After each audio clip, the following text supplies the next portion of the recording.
Hi everyone, welcome back to this channel. In this tutorial, I will show you how to change your house wall texture in Heartopia. It's super easy and only takes a few taps. First, you can go to the outside of your house or inside of your house, and then just tap on the wall that you want to change.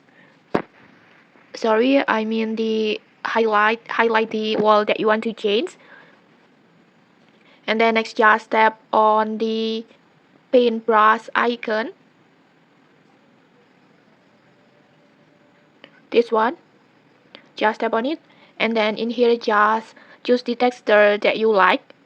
You can just scroll to the right like this, just choose the texture that you like, that you want to apply it to your wall, for example like this.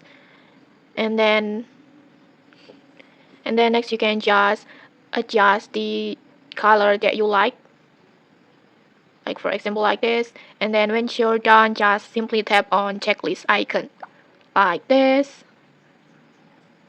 That's it, your wall texture has been successfully changed. And then next you can just apply it to the another wall, like just highlight the another wall and then just simply tap on checklist again like this. And then just repeat this step until you successfully change your all wall. And okay, maybe that's it. If you found this helpful, don't forget to like, comment, and subscribe for more tutorials. Thanks for watching and see you.